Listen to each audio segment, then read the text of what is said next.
Hi everyone, this is Jess with Marching Cow Productions, and today we are talking about accessibility and representation in the community theater world.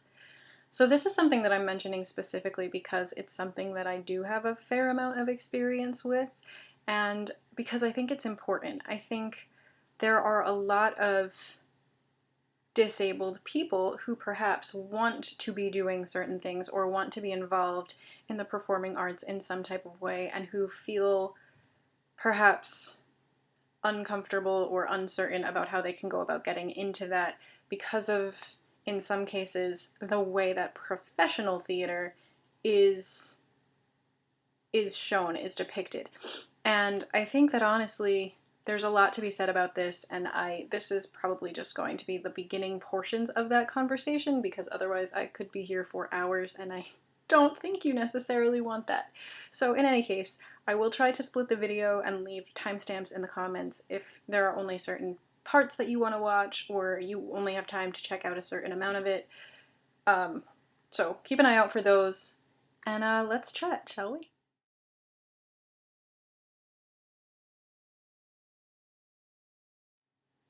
Okay, so the first thing I want to say is that if you are a disabled person who wants to get involved in theater and you are terrified to do it because you're afraid to ask for the modifications that you need or you're afraid to ask for the help that you need, that I promise you, because I have met some of them, there are people out there who are brilliant, who are beautiful, and who are going to do everything that you need them to do in order to make you feel safe and in order to make you feel supported.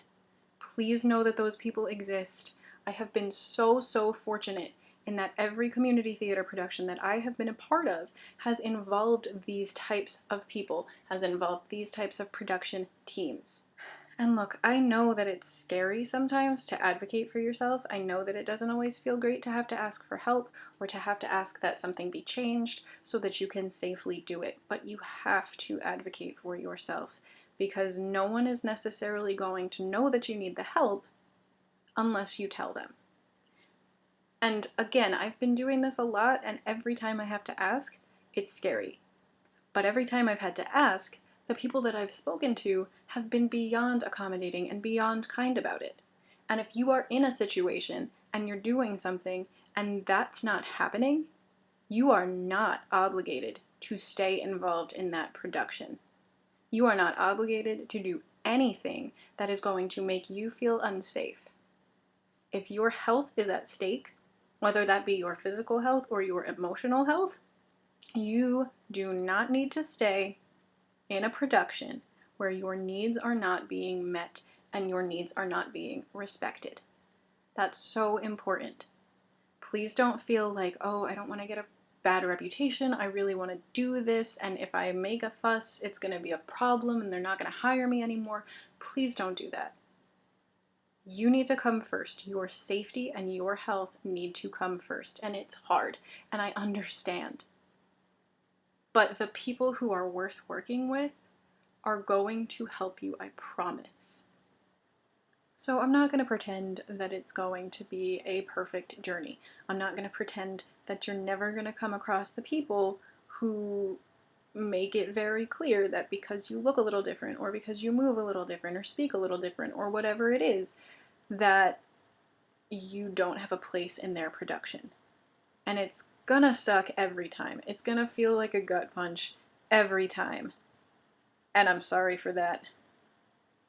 But I just want to really drive home the point that when those people do those things, just remember that there are other people out there who are worth working with, who are not going to make you feel bad for who you are.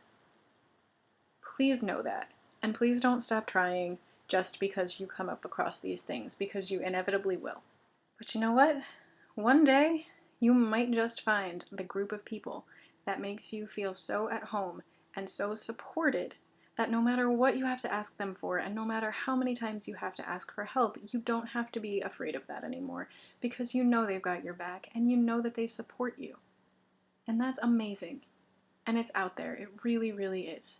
In terms of representation, one of the things that I think has the coolest potential is that there's no reason a disabled actor can't play pretty much any existing musical theater character or regular theater character. Yes, you might have to make modifications. Yes, there might be changes that need to be made in specific situations. But by doing that, by choosing to cast a talented disabled actor and give them that opportunity, you are doing so much to break down barriers that have existed for a long time, for lots of reasons. One, the opportunity for this disabled actor to have this role is a huge deal. It's nice to see someone who moves like you, or speaks like you, or, does anything like you when you haven't seen that before. It makes a huge, huge difference for people. I can pretty much guarantee you that no matter what is being performed, no matter what production is going up, on at least one occasion in the audience, there is going to be some disabled person watching this production happen. And if there is a disabled person on the stage playing a role, any role, that is well fleshed out, that is meaningful, that does not necessarily center on their disability and the struggles that they have because of it, that's going to make a big difference to that person. That person might just watch this production, see this person, and think, oh, they can do that. They were able to do that, and so maybe I'll be able to do that too.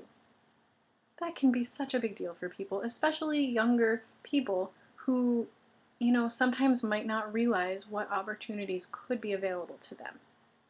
And I want to clarify that I don't necessarily have a problem with giving a disabled character a storyline that in some way deals with or revolves around their disability. Those can be totally valid stories. Those can be totally interesting stories. They can also get stereotypical though, and they can also get two-dimensional. And so it's a little bit hit or miss in my experience whether that aspect of the storyline is handled in a sensitive way and a meaningful way without becoming full of platitudes or full of, potentially problematic things. But there's a place for them, like I said. I just also think that there is a place for giving disabled actors the opportunity to play roles where their goals and their dreams and their hopes do not necessarily have anything to do with their disability. So what I'm saying is, do we need stories about disabled characters dealing with their disabilities? Of course we do. Do we need stories from disabled content creators? Of course we do.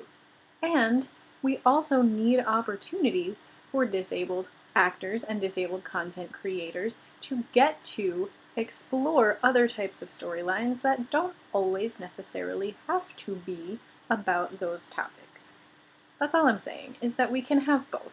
Both is good, So I guess my point in making this video really is to inspire disabled people like myself to not be afraid to get out there and tell your stories, or get out there and audition to tell other types of stories. You know what I mean?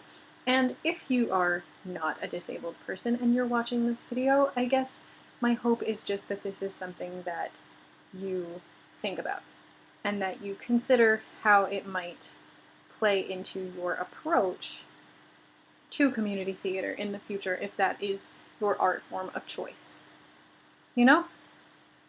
So that's really all I wanted to say. Please feel free to share this video with anyone that you think might enjoy it, or, hit the like, hit the subscribe if this is content that's interesting to you.